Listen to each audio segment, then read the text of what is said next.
ત્યારે તમે જો એ ખાસ અનુભવાય છે. આપણી પાસે સંતો જ ઓછા રહ્યા છે. તમને એમ થાય આટલા બધા ભગવા પહેરીને ફરે છે, પણ એમાં સાધુતાના ગુણ તો હોવા જોઈએ ને. ભગવા પહેરીને ફરે છે તે શું? અને દુનિયાને દેખાડવા દંભ કરીને પાખંડ કરીને કરેલો એ આચરણ એ સાધુનું આચરણ નથી. તમે મહારાજ કીધું વર્તમાનમાં 2% કદાચ જો ખામી હશે ને તો અમે એને નભાવી લઈશું, પણ ઉપાસના અને આજ્ઞાની અંદર જો ખામી પડશે ને મહારાજ કે અમે એને નહીં ચલાવીએ, એવું ભગવાન સ્વામિનારાયણ સ્વયં કીધું છે. અમારી બાંધેલી આજ્ઞાન ઉપાસનાની જે મર્યાદાઓ છે, અમારા સિદ્ધાંતો બંધારણ છે, એને ઉલ્લંઘન કરીને ભગવાનનો મહારાજ કીધું ભગવાનને રાજી કેમ કરવા? તો ભગવાન કે રાજી કરતા કઈ ન આવડે ને તો કઈ નહીં, અમારે એની બહુ જરૂર નથી, અમે રાજી જ છીએ. પણ ભગવાનને કુરાજી ન કરવા. શું કરવું? ભગવાન પ્રશ્ન શું હતો? ભગવાનને રાજી કેમ કરવા? મહારાજે ઉત્તર શું કીધો કે રાજી કરતા ન આવડે તો કઈ નહીં, પણ કુરાજી ન કરવા. ભગવાન કેમ કુરાજી થાય? તો કે ભગવાનનો દ્રોહ કરે કુરાજી થાય. દ્રોહની વ્યાખ્યા શું ભગવાને કરી? તો 2 પ્રકારે મહારાજે કીધું. એક તો ભગવાનના અવતારોનું ખંડન કરે, ભગવાનને નિરાકાર બતાવે, ભગવાનના શાસ્ત્ર વચનનું ખંડન કરે, એ ભગવાનનો દ્રોહ છે. મહારાજે બહુ સ્પષ્ટ વાત સમજાવી છે. ભગવાનનો દ્રોહ એટલે અમે નથી માનતા એવો દ્રોહ નથી, માનીએ છીએ છતાંય નથી માનતા. ભગવાન છે એવું કહીએ છીએ પણ છતાંય ભગવાનની વાત નથી માનતા. એ ભગવાન મહારાજે દ્રષ્ટાંત દીધું ને કે કોઈ ગામ ધણી હોય, કોઈ રાજા હોય, કોઈ પટેલ હોય, અને એની વાતને ઉત્થાપીને પોતાનું કહ્યું, પોતાનું ધાર્યું કરવા જ્યારે કરે ને ત્યારે એને દ્રોહ કર્યો કહેવાય. એમ ભગવાને શિક્ષાપત્રી, દેશ વિભાગનો લેખ, વચનામૃત, અથવા કોઈ કૃષ્ણના ઉપાસક હોય તો ગીતાજીની અંદર, ભાગવતજીની અંદર, કોઈ રામના ઉપાસક હોય તો રામાયણની અંદર જે પરમાત્માએ જે આપણને આદેશો કર્યા, આદર્શો બતાવ્યા અને જે સિદ્ધાંત બતાવ્યા, વેદ, ઉપનિષદ આદિની અંદર મહારાજે પ્રતિપાદન કર્યા કે આ અમારા શાસ્ત્રો છે, આ માન્ય શાસ્ત્રો છે, એની અંદર જે વિધિ નિષેધના નિયમો બતાવ્યા છે, ઉપાસના ભક્તિના નિયમ બતાવ્યા છે, મર્યાદાઓ બતાવી છે, એ મર્યાદાઓનું પાલન કરીએ, ભગવાનની આજ્ઞા અનુસાર કરીએ તો ભગવાનને રાજી કર્યા બરાબર થાય. અને જો એનું ઉલ્લંઘન કરીએ, મનમાની રીતે પછી તમે મોટા મહેલ બનાવો તોય ભલે, મોટી ઇમારત બનાવો તોય ભલે, કે મોટા તમે આ દુનિયા ઉપર ગણાય કે અમે અક્ષરધામ ખડા કર્યા, પણ તમને અહીંયા જ ભટકવાનું છે તો અહીંયા જ કરવા પડશે ને તમારે. અહીંયા તો જવાવાનું નથી. એ અક્ષરધામ અહીંયા જવાવાનું નથી, અહીંયા જ કરવા પડે ને, તમારે વ્યવસ્થા કરવી પડે ને ક્યાંક. આપણે અહીંયા હમણાં બહુ નંદલાલભાઈ વાત કરી, આમ તો સામાજિક વસ્તુ છે. આપણું જેને મુક્તિધામ કહેવામાં આવે છે, સ્મશાન ગ્રહ, એ આપણે બધા ગામના ભેગા થઈને કરવું પડે ને, કારણ કે બધાનો વારો આવવાનો ત્યાં. ભલે એમાં કોઈ વહેલું કોઈ મોડું, ઉતાવળ નથી કોઈને, કોઈ એવું જવાની ઈચ્છા ન હોય કોઈની, પણ એ સત્ય છે. એટલે એ વસ્તુ છે, એને સત્યને સ્વીકારવું પડે. પણ બધાનો ત્યાં હૈયારો અધિકાર. અહીંયા આગળ કોઈ અહીંયા આગળ દસ્તાવેજ કરવા જાય છે કે ના ના આ મારું છે ને અહીંયા હું એકલો જઈશ, એમ કરો જ કોઈ દાડો? નથી કરતા ને.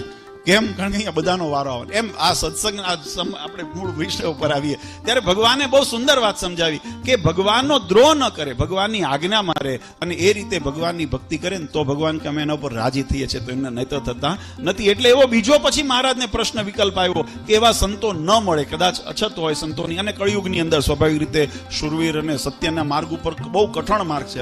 અમે હાલીએ છીએ એટલે અમને ખબર છે.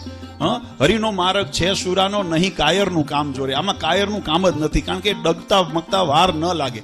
એને ક્યાંક માન આડું આવે, ક્યાંક સ્વાર્થ આડો આવે, અને ક્યાંક ભય એવો આડો આવે. જ્યારે તમે જુઓ ભગવાન આ ધરા ઉપર પ્રગટ થવાના હતા ને ત્યારે ધર્મદેવ ભક્તિ માતાને કેટલું કષ્ટ આપ્યું અસુરો દ્વારા. એ ઋષિમુનિઓ, નંદસંતો જે બધા તે વખતે રામાનંદ સ્વામી સુદ્ધા કેટલું કષ્ટ આપ્યું એને, કેટલા આસુરી તત્વોએ પીડા કરી. પણ જેને ભગવાનનો ખપ હતો એને ધર્મનો માર્ગ પકડી રાખ્યો.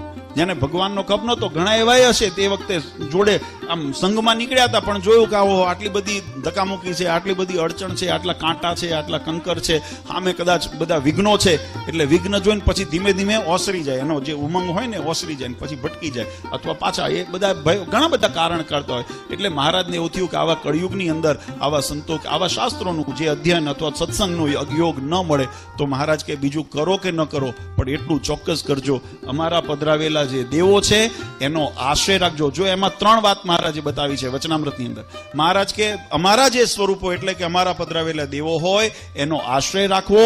બીજું, ભગવાને જે આજ્ઞા કરી છે એ આજ્ઞા એટલે શિક્ષાપત્રી આદિ જે ગ્રંથોની અંદર મહારાજે સ્પષ્ટ આદેશ કરેલા છે, ભલામણ નથી. મહારાજે બહુ સ્પષ્ટ કીધું છે ભલા થઈને આમ કરજો. ભલે મહારાજના શબ્દો ભલામણ ના હોય, પણ એ ભલામણ નથી, એ ભગવાનના આદેશ છે. અને એ ભગવાનના આદેશનું મહારાજ કે ભગવાનની આજ્ઞાનું પાલન કરે. પહેલું અંગ ભગવાનના શરણે રહે, બીજું અંગ ભગવાનની આજ્ઞાનું પાલન કરે, અને ત્રીજું અંગ એ કરતો થકો પોતે ભક્તિ કરે. આ 3 અંગ મહારાજ કે કરીને જો રાખશે ને તો જીવાત્માનું કલયુગની અંદર પણ કલ્યાણ થશે.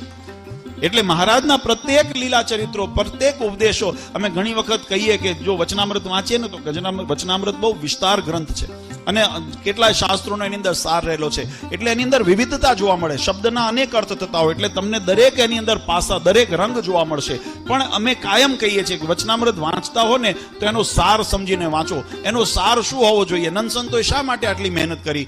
તો કોઈ જગ્યાએ કોઈ પદાર્થનો મહિમા કીધો હોય, કોઈ જગ્યાએ ભક્તિનો મહિમા કીધો હોય, કોઈ જગ્યાએ ધનનો મહિમા કીધો હોય, કોઈ જગ્યાએ દાનનો મહિમા કીધો હોય, દરેક વસ્તુનો મહિમા કીધો હોય. કારણ કે એ સ્થાન, એ સાધન જરૂરી છે. એ સાધનના મહિમા તરીકે એનો મહિમા બતાવ્યો હોય. પણ એનો સાર શું હોય? કે એ સાધન ભગવાનને અર્થે થાય અને ભગવાનને રાજી કરે એ રીતે થાય. એવા સાર હોય તો ભગવાન સુધી જો છેડો પહોંચે ને તો એ અર્થ સાચો. ભગવાનથી જો છેડો દૂર રહી જાય તો મેં કીધું ને, ભલે દોરાવાર હોય, એ દોરાવાર હોય, પણ મહારાજ કે લાખ ગૌનું છેટું થઈ જાય. આજ્ઞાથી વિપરીત જો આપણે કર્મ કરીએ તો ભલે આપણને એમ લાગે દોરા આટલી છૂટ લીધી છે ને, આપણને ઘણી વખત એવું થાય કે ભાઈ આટલું છોડ્યું છે ને, પણ મહારાજ કે એટલું નથી છોડ્યું. એ અહીંયા આગળ તમને દોરાવાર લાગે છે. અક્ષરધામમાં પહોંચતા પહોંચતા મહારાજે વચનામૃતમાં કીધું, ગરડા પ્રથમના વચનામૃતમાં, કે અમારે એને લાખો ગૌનું છેટું થઈ જાય છે. લાખો ગૌ, અને લાખો ગૌનું મંજિલ કાપી એ કેટલું અઘરું થાય. અને લાખો ગૌનો અર્થ શું થાય? લખ 84. લાખ 84 નો ફેરો ભટકીએ, યુગ યુગાંતર સુધી ભટકીએ, ત્યારે વળી ભગવાન કૃપા કરે તો જીવાત્માને વળી સત્સંગનો યોગ કરાવી આપે. એનાથી વિશેષ એનાથી કોઈ એને લાભ થાય નહીં. પછી સત્સંગમાં આવ્યા પછી પણ મહારાજ કે અમે કીધું એ પ્રમાણે કરશો તો અક્ષરધામમાં તમને તેડી જશો ને ભેળા રહીશું. આ મહારાજના વચન છે.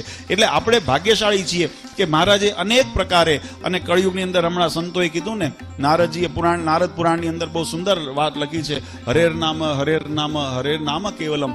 આ કળિયુગની અંદર તો ભગવાનનું કલો ના સત્યેવ ના સત્યેવ ના સત્યેવ અન્ય ગતિર અન્યથા, બીજી કોઈ ગતિ જ નથી, બીજો કોઈ માર્ગ જ નથી. ભગવાનની ભક્તિ કર્યા સિવાય જીવાત્માનો ક્યારે ઉદ્ધાર થવાનો નથી. પણ એ ભક્તિ કેવી રીતે કરવી? તો મહારાજે એની પણ રીત શીખવાડી. સધર્મ ભક્તિ રવાનમ વિધાતા, ધર્મ સહિત, આજ્ઞા સહિત, ભગવાનની બાંધેલી મર્યાદા સહિત કરીને ભક્તિ કરવી.